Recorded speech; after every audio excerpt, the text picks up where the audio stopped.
नमस्कार, मी श्वेता अंकले. तरुण भारतच्या न्यूज बुलेटिनमध्ये आपल्या सर्वांचे स्वागत. आता पाहूया ठळक घडामोडी. पंतप्रधान नरेंद्र मोदी यांनी आज रविवारी 115व्या मन की बात कार्यक्रमाला संबोधित केले. यावेळी त्यांनी देशामध्ये सुरू असलेल्या डिजिटल अरेस्टच्या घटनांबाबत महत्त्वाची माहिती दिली आणि लोकांना जागरूक केले. प्रत्येक वयोगटातील आणि वर्गातील लोक डिजिटल अटकेचे बळी ठरत आहेत. भीतीपोटी अनेक जण आपल्या कष्टाने कमावलेले पैसे या ऑनलाईन गुन्हेगारांना देत आहेत. लोकांना जागरूक करत पीएम मोदी म्हणाले की तुम्हाला कधी असा फोन आला तर घाबरू नका. तपास यंत्रणा कधीही अशा प्रकारचे फोन किंवा व्हिडिओ करत नाहीत. तमाम भारतीयांना अशा घोटाळ्यापासून सावध राहावे असे आवाहन त्यांनी केले.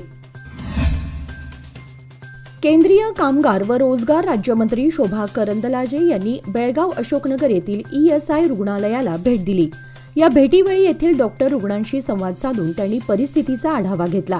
तसेच इमारतीच्या जीर्ण अवस्थेची पाहणी केली.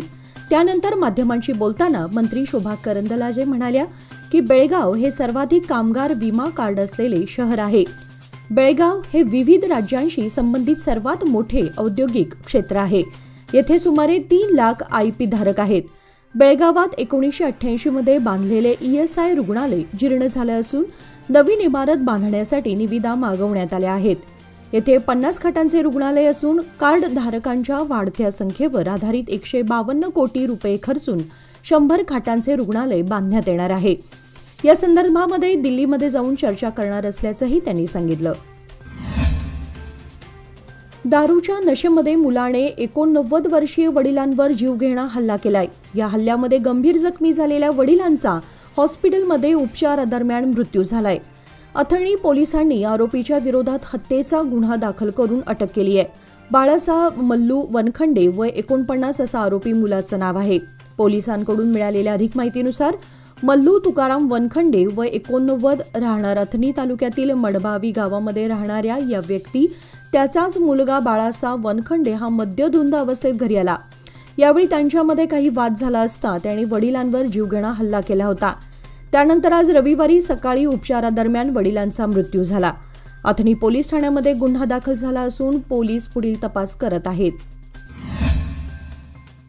गेल्या 6 महिन्यांपासून खानापूर तालुक्यात अक्षरशः उच्छाद मांडलेल्या टस्कर हत्तीने आपला मोर्चा सागरे, दोड्डेबैल, कुणकीकोप, बेकवाड परिसराकडे वळवलाय. ऐन सुगीमध्ये हातातोंडाला आलेल्या भात पिकाचा फडशा पाडण्याचं सत्र या हत्तीकडून सुरू आहे. वर्षभराची मेहनत वाया जाण्याची भीती शेतकऱ्यांना लागून राहिली आहे. गेल्या 4 दिवसांपासून टस्कर हत्तीने या परिसरात ठाण मांडलं होतं. शेतकऱ्यांच्या हाताला आलेल्या पिकाची अतोनात नासाडी त्याने चालवली आहे. परतीच्या मोठ्या पावसामुळे शेतकऱ्यांना मोठ्या प्रमाणात नुकसानीला तोंड द्यावं लागलं आहे आणि आता हे नवीन संकट शेतकऱ्यांच्या समोर उभं ठाकलंय. कर्नाटक महाराष्ट्र राज्यांच्या सीमेवर वसलेल्या शिनोळी फाट्यावरील जुगार अड्ड्यावर स्थानिक गुन्हे अन्वेषण शाखेच्या पथकाने शुक्रवारी रात्री उशिरा छापा टाकून सुमारे 6,78,000 रुपयांचा मुद्देमाल जप्त केलाय. यामध्ये 1 लाख रोख रक्कम व विविध कंपन्यांचे 55 मोबाईल हँडसेट आणि इतर जुगाराचं साहित्य जप्त करण्यात आलंय. अचानक पडलेल्या धाडीमध्ये जुगार खेळणारे आणि अड्ड्यावरील कर्मचारी अशा एकूण 58 जणांना पोलिसांनी ताब्यामध्ये घेतलं आहे. बेळगाव नवरात्रोत्सवाची सांगता होते न होते तो शहराला दिवाळीची चाहूल लागली आहे. 1 दिवसावर दिवाळी येऊन ठेपली असून गल्ल्यांमध्ये छोटे आकाशकंदील लावून तयारी सुरू झाली आहे. दिवाळीच्या पार्श्वभूमीवर व्यापाऱ्यांची, दुकानदारांची लगबग सुरू झाली असून आपल्या दुकानांवर विद्युत रोषणाई करून ग्राहकांचं लक्ष वेधून घेण्याचा प्रयत्न दिसत आहे. दिवाळीसाठी लागणारे विविध साहित्य बाजारात दाखल झालंय. विशेषतः आकाशकंदील, पणत्या, तोरण, विद्युत माळा, रंगीबेरंगी रांगोळ्या आदींचा झगमगाट पाहायला मिळतोय. मंगळवारी दिनांक 29 ऑक्टोबर रोजी दिवाळीला प्रारंभ होणार असून धनत्रयोदशी, लक्ष्मीपूजन, पाडवा आणि भाऊबीज साजरी होणार आहे. एका शेतकऱ्याने देवगिरी नजीकच्या असलेल्या झाडाला गळफास लावून आत्महत्या केल्याची घटना आज रविवारी सकाळी बेळगाव तालुक्यातील घुगरेनट्टी येथे उघडकीस आली. राजू माळी वय 31 असं आत्महत्या करणाऱ्या शेतकऱ्याचं नाव आहे. मात्र नेमक्या कोणत्या कारणावरून त्याने आत्महत्या केली हे मात्र अद्याप कळू शकलं नाही. काकती पोलिसांनी गुन्हा दाखल केला असून पुढील तपास सुरू आहे. 15 दिवसांपूर्वी जिल्ह्यामध्ये 22,000वर बोगस बीपीएल रेशन कार्डे रद्द करण्यात आली आहेत. राज्यातील आता आकडेवारी 14 लाख असून आणखीही अनेकांची कार्डे रडारवर असून ती देखील लवकरच रद्द करण्यात येणार आहेत.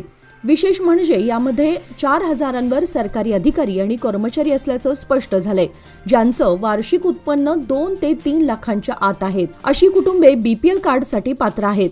परंतु सरकारी सुविधा आणि बाकीच्या फायद्यांसाठी ज्यांच्याकडे बंगला, गाडी आणि वार्षिक उत्पन्न 8 ते 10 लाखांवर आहे अशा व्यक्तीही बीपीएल कार्ड घेतल्याचं समोर आलंय. त्यामुळे कार्ड देणं बंद ठेवून बोगस बीपीएल कार्ड शोधण्याची मोहीम राज्य शासनाकडून राबवली जात आहे. राष्ट्रीय रोग नियंत्रण कार्यक्रमांतर्गत जनावरांना लाळ्या प्रतिबंधक लसीकरण केलं जात आहे. सोमवारपासून या मोहिमेला प्रारंभ झाला असून 6 दिवसात 1.5 लाखांहून अधिक जनावरांना लस टोचण्यात आली आहे. लाळ्या विषाणूजन्य रोगाला रोखण्यासाठी पशुसंगोपन खात्यामार्फत ही मोहीम हाती घेण्यात आली. विशेषतः म्हैस, बैल, गायी आणि 4 महिन्यांवरील वासरांना लस दिली जात आहे. 20व्या पशुगणतीनुसार जिल्ह्यामध्ये 13,93,711 मोठी जनावरे आहेत. या सर्व जनावरांना लस टोचण्याचं उद्दिष्ट समोर ठेवण्यात आलंय. यासाठी जिल्ह्यामध्ये 1,080 जणांची अतिरिक्त नियुक्ती करण्यात आली आहे. विशेषतः घरोघरी जाऊन ही मोहीम राबवली जात आहे. जिल्ह्यात अतिवृष्टी आणि महापुरामुळे 24,777 हेक्टरावरील शेतीचं नुकसान झालंय. नुकसानग्रस्त शेतकऱ्यांना अद्याप भरपाई मिळाली नसल्यानं अडचणी वाढल्या आहेत. 24,000 हेक्टरावरील नुकसान झाल्याने तब्बल 41.75 कोटी रुपयांचा फटका बसला आहे. कृषी आणि महसूल विभागाने संयुक्तपणे सर्वेक्षणाचं काम केलं आहे. शिवाय महसूल विभागामार्फत नुकसानीचा अहवाल शासनाकडे सादर करण्यात आलाय. मात्र भरपाई देण्यास शासनाकडून दिरंगाई होऊ लागली होती. मात्र मुख्यमंत्र्यांनी तातडीने नुकसानग्रस्त शेतकऱ्यांना भरपाई देण्याचे आदेश बजावण्यात आले आहेत. शहरातील रस्त्यांचा विकास करून रस्त्याच्या दुतर्फा पदपथ निर्माण केले आहेत. मात्र या पदपथांवरील उघड्या चेंबरवर झाकणे घालण्याकडे दुर्लक्ष पालिकेकडून केलं जात आहे. त्यामुळे पोलीस विभागाची बंदोबस्तासाठी लावण्यात येणारी बॅरिकेड्स उघड्या चेंबरवर लावून धोका टाळला खरा, पण यावर कायमस्वरूपी तोडगा काढण्यात यावा अशी मागणी नागरिकातून केली जात आहे. जिल्हा रुग्णालयासमोरील पदपथावर उघडे चेंबर असल्याने संभाव्य धोका लक्षात घेऊन त्यावर बॅरिकेड्स लावले आहेत. या रस्त्यावर पादचाऱ्यांसह शालेय, महाविद्यालयीन विद्यार्थी मोठ्या प्रमाणात ये जा करतात. तसेच रुग्णालयात जाणाऱ्या नागरिकांची वर्दळ कायम असते. त्यामुळे याकडे लक्ष देऊन कायमस्वरूपी तोडगा काढण्याची गरज आहे. बेळगावात डिसेंबरमध्ये विधिमंडळ हिवाळी अधिवेशन आहे. 10 ते 12 दिवस अधिवेशन चालणार आहे. अधिवेशनासाठी तयारी सुरू आहे. बेळगाव शहरासह सुवर्णचौध परिसरात बंदोबस्त ठेवला जाणार आहे. सुमारे 5,000 पोलिसांचा बंदोबस्त अधिवेशन कालावधीत असणार आहे. हलगा बस्तवाडला सुवर्णचौध येथे विधिमंडळ अधिवेशन घेण्यात येते. बेळगाव शहरातील हॉटेल आणि लॉजमध्ये मंत्री, आमदार, अधिकाऱ्यांचं वास्तव्य असते. सुवर्णचौध ते बेळगाव शहरामध्ये मोठ्या प्रमाणात वाहनांची ये जा असते. वाहतूक कोंडी होऊ नये यासाठी पोलिसांचा बंदोबस्त असणार आहे. महाराष्ट्र आणि कर्नाटक राज्याचा ऊस गळीत हंगाम 15 नोव्हेंबरला सुरू होणार आहे. परंतु दोन्ही राज्यांच्या सीमेवरील साखर कारखान्यांच्या ऊस दरात 100 ते 150 रुपयांची तफावत दिसत असल्याने ऊसाची पळवापळवी होण्याची शक्यता वर्तवली जात आहे. कर्नाटक सरकारकडून ऊसाची FRP जाहीर केली आहे. यामध्ये महाराष्ट्रापेक्षा कर्नाटकातील साखर कारखान्यांचे दर जास्त असल्याने यंदाचा गळीत हंगामामध्ये महाराष्ट्रातील सीमा भागाच्या साखर कारखान्यांची धावपळ होण्याची शक्यता आहे. कर्नाटक राज्यातील 4 साखर कारखान्यांचे दर FRP पेक्षा जास्त आहेत. कर्नाटक सरकारने यंदाच्या हंगामासाठी साखर कारखान्यांच्या उतार्यानुसार प्रति टन ऊसाचा दर जाहीर केलाय. सरकारने जाहीर केलेल्या दरामध्ये तोडणी आणि ओढणी वजा करून हे दर मिळणार आहेत. पंतप्रधान नरेंद्र मोदी यांचा आज रविवारी त्यांच्या मासिक रेडिओ कार्यक्रम मन की बातचा 150वा भाग प्रसारित झाला. या 150व्या भागामध्ये त्यांनी देशातील मेड इन इंडिया अॅनिमेशनच्या यशाचा गौरव केला. पंतप्रधान मोदी यांनी आपल्या मन की बात कार्यक्रमात म्हटले की भारत अॅनिमेशनच्या जगामध्ये एका नव्या क्रांतीच्या मार्गावर आहे. तसेच भारतीय गेमिंगचे क्षेत्रही वेगाने विस्तारत आहे. भारतीय गेमिंगचे क्षेत्र जगभरात लोकप्रिय होत आहे. छोटा भीम, कृष्णा आणि मोटू पतलू यासारख्या अॅनिमेशन पात्रांच्या लोकप्रियतेचा उल्लेख मन की बात मध्ये पंतप्रधानांनी केला।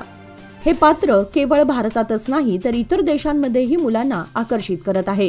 त्यांनी देशवासियांना अॅनिमेशनच्या जगामध्ये भारताला जागतिक महासत्ता बनवण्याची शपथ घेण्याचे आवाहन केले आहे। देशामध्ये लोकसंख्या नियंत्रणाबाबत नेहमी चर्चा होते, मात्र दक्षिण भारतातील राज्यांनी लोकसंख्या वाढवण्यावर भर देण्यास सुरुवात केली आहे। दक्षिणेकडील राज्यांच्या मुख्यमंत्र्यांनीही आपल्या राज्यातील लोकांना प्रत्येकी 16 मुले जन्माला घाला असे सांगायला सुरुवात केली आहे। लोकसंख्या वाढवण्यामागचा हेतू स्पष्ट आहे। केंद्रीय सत्तेमध्ये अधिक सहभाग आणि आर्थिक मदतीची इच्छा दक्षिणेकडील राज्यांना तसे करण्यास भाग पाडत आहे। लोकसभेसाठी नव्याने परिसीमन झाल्यास उत्तर भारतातील राज्यातील जागांमध्ये मोठी वाढ होण्याची भीती दक्षिणेकडील राज्यांना आहे, तर दक्षिण भारतातील राज्ये यामध्ये मागे राहतील। अशा स्थितीत उत्तर भारतात लोकसभेच्या अधिक जागा मिळण्याची खात्री आहे। त्यामुळे केंद्रामध्ये उत्तर भारताचं वर्चस्व कायम राहणार आहे। आणि याचबरोबर आजचे बातमीपत्र इथे संपले। अधिक माहिती आणि ताज्या घडामोडींसाठी पाहत रहा तरुण भारत न्यूज चॅनल। तसेच आमच्या चॅनलला लाईक, शेअर आणि सबस्क्राईब करायला विसरू नका। आणि विश्वासार्ह बातम्यांसाठी दररोज वाचा दैनिक तरुण भारत। धन्यवाद।